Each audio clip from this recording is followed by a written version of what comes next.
लहरों से डरकर नौका पार नहीं होती, हिम्मत करने वालों की कभी हार नहीं होती। सोहनलाल द्विवेदी की ये पंक्तियां बहुत ही प्रेरणादायक पंक्तियां हैं। दोस्तों, आपको अगर विषय की गहराई है, अगर आपकी विषय पर पकड़ है, तो एक ऊर्जावान बने रहिए, एक आशावान बने रहिए और अपने उद्देश्य को प्राप्त कर लीजिए। उद्देश्य आपका प्राप्त कब होता है? उद्देश्य आपका प्राप्त होता है यदि आपके अंदर जिद और जुनून दोनों चीजें पाई जाती हैं। आइए इसी जुनून के साथ आज हम हिंदी की कुछ गहराइयां आपके साथ साझा करने जा रहे हैं। आपने ये तो पढ़ा होगा कि कहानी क्या होती है, आपने ये तो पढ़ा होगा कि किसकी कहानी, किस कहानीकार की कहानी कौन सी है, उस कहानी की विषय वस्तु कौन सी है, उसके पात्र कौन से हैं।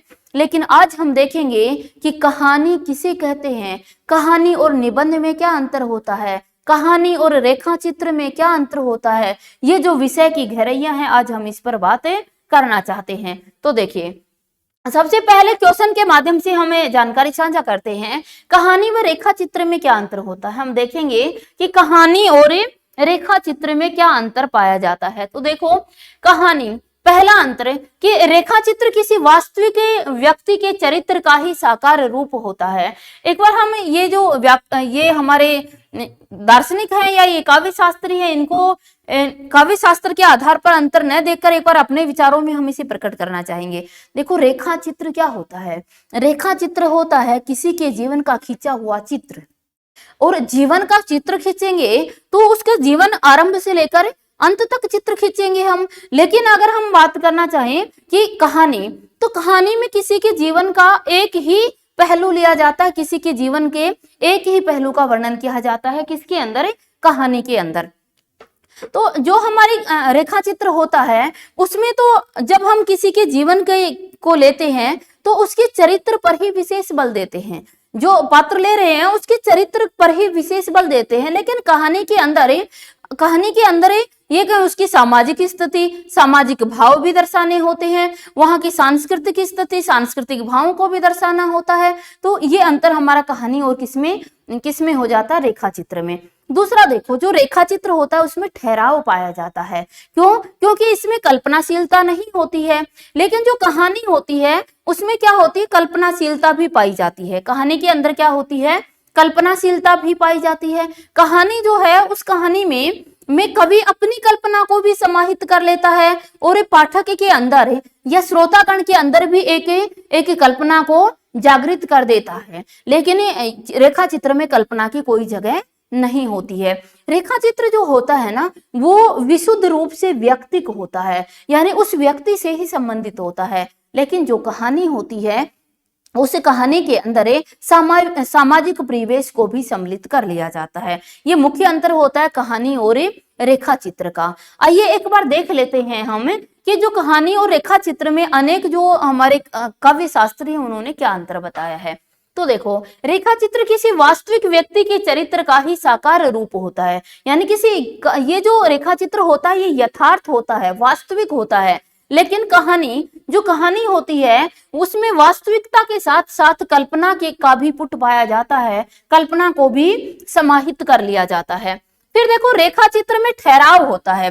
रेखा चित्र में क्या होता है दोस्तों? रेखा चित्र में ठहराव पाया जाता है, जबकि कहानी में गतिशीलता होती है। रेखा चित्र में ठहराव होता है और कहानी में क्या होती है? गतिशीलता, क्योंकि कहानी में कल्पना का पुट आ जाता है और कल्पना आ जाती है तो कहानी को गतिशीलता प्रदान कर देती है। अन्य प्रसंग भी इसमें आ जाते हैं, सामाजिकता को भी समावेशन कर लिया जाता है, सांस्कृतिकता का भी समावेशन, तो इसमें कहानी को एक गतिशीलता मिल जाती है, जबकि जो रेखा चित्र होता है उसमें ठहराव होता है। आगे हम देखें कि रेखा चित्र विशुद्ध रूप से व्यक्तिक होता है, विशुद्ध रूप से व्यक्तिक यानी व्यक्ति से ही संबंधित होता है, जबकि कहानी सामाजिकता के भाव को लिए हुई होती है। रेखा चित्र में जीवन के अनेक पहलुओं को आंशिक रूप से रखा जाता है, क्योंकि चरित्र का चित्रण किया जाता है किसमें? रेखा चित्र में। जब चरित्र का चित्रण करेंगे तो आरंभ से लेकर अंत तक की जो मुख्य मुख्य घटनाएं हैं उनको आंशिक रूप में रखेंगे, है ना। लेकिन जो कहानी होती है उसमें किसी एक ही घटना का कल्पनाशीलता के साथ वर्णन किया जाता है, सम्मिलित हो जाते हैं, जबकि कहानी में एक ही घटना होती है। आगे देखो, कहानी जो होती है उसका एक विशिष्ट गुण होता है क्या, तीव्रता का पाया जाना। लेकिन हमने देखा रेखा चित्र में क्या ठहराव होता है, तो रेखा चित्र का ये गुण नहीं होता। कहानी का उद्देश्य अनेक भावों को उद्घाटित करना होता है। कहानी का उद्देश्य क्या होता है, अनेक भावों को उद्घाटित कर देना, जबकि रेखा चित्र केवल चरित्र को के उद्घाटन पर ही बल देता है। ये अंतर था हमारा कहानी और किसका, रेखा चित्र का। अब हम देखने जा रहे हैं निबंध व कहानी में अंतर।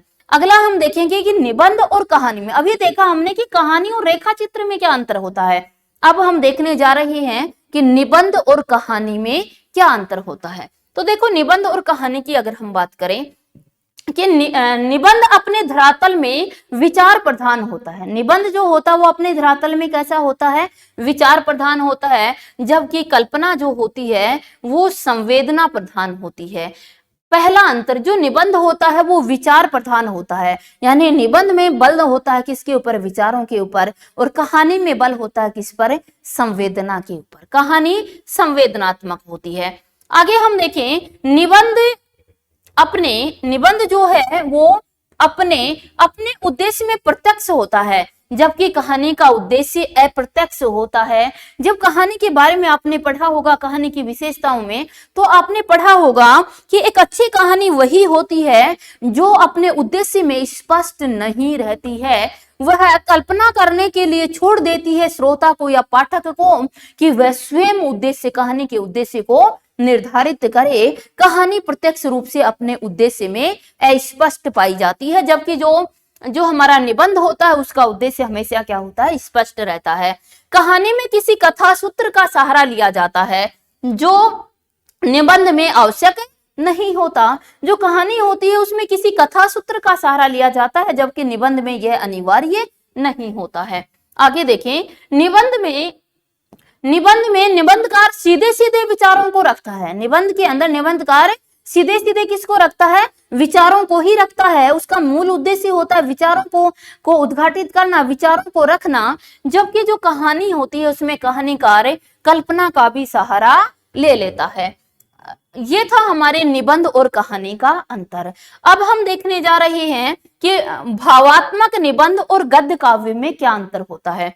भावात्मक निबंध और जो गद्य काव्य, वैसे तो जो गद्य काव्य होता है वह भावात्मक निबंध का ही प्रकार माना जाता है। भावात्मक निबंध और गद्य काव्य में अनेक जो हमारे शिक्षाविद हैं, अनेक जो हमारे ये कहीं आचार्य हैं, उन्होंने अंतर नहीं माना, शास्त्रियों ने, काव्य शास्त्रियों ने अंतर नहीं माना।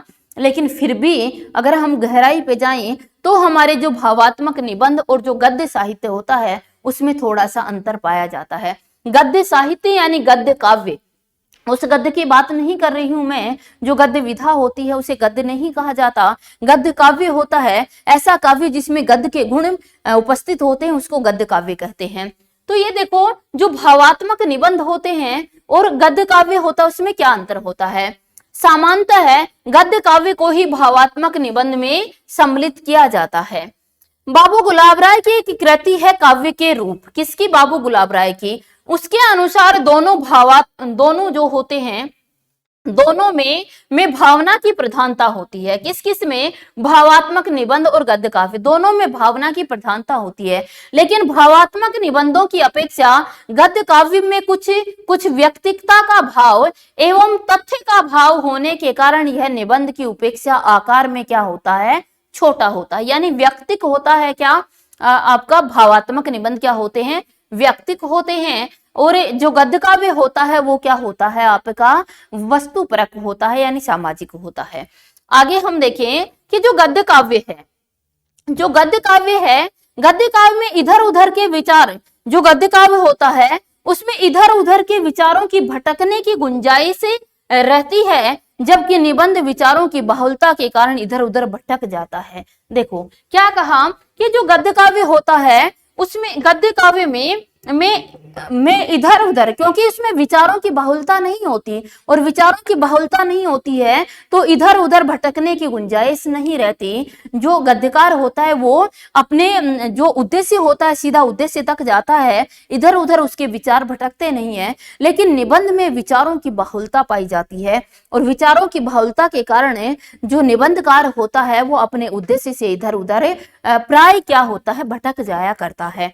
तो ये अंतर था हमारा किसका, ये अंतर था निबंध और भावात्मक निबंध और गद्य काव्य का। इसी प्रकार की गहराइयां लेकर मैं आपके समक्ष आती रहूंगी। अगर आपने चैनल को सब्सक्राइब नहीं किया है तो अवश्य कर लीजिएगा, और ये क्लास आपको कैसी लगी कमेंट करके अवश्य बताएं। इसी प्रकार से अगर आप जानकारी चाहते हैं तो एक बार जरूर कमेंट कर दीजिएगा, क्योंकि दोस्तों आपके कमेंट, आपके लाइक से बहुत कुछ तो नहीं मिलता, लेकिन अप्रत्यक्ष रूप से बहुत कुछ मिल जाता, एक आगे बढ़ने की हिम्मत मिल जाती है। और जब ये चलता, ये पता हमें भी जब ये पता चलता है कि हमें लाइक किया जा रहा है, यानी विचारों को लाइक किया जा रहा है, तो फिर आगे बढ़े और भी गहराइयां आपके समक्ष रखने के लिए एक प्रेरणा मिलती है। तो इसलिए अवश्य ही आप लोग लाइक करें और चैनल को सब्सक्राइब करें। हिंदी के प्रेमी हो, वास्तव में हिंदी से प्रेम करते हो, तो जो भी हिंदी के प्रेमी हैं उन तक पहुंचाने की कोशिश इसे अवश्य करें। और इसी प्रकार की गहराइयां यदि आप पाना चाहते हो,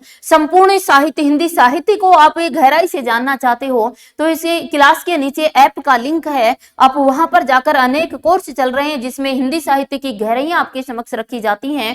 वहां लॉजिक से भी पढ़ाया जाता है, आपको ट्रिक से भी पढ़ाया जाता है, और गहराइयों के साथ भी पढ़ाया जाता है, गहराइयां भी साझा की जाती हैं, तो आप उसका भी लाभ ले सकते हैं। जय हिंद, जय भारत।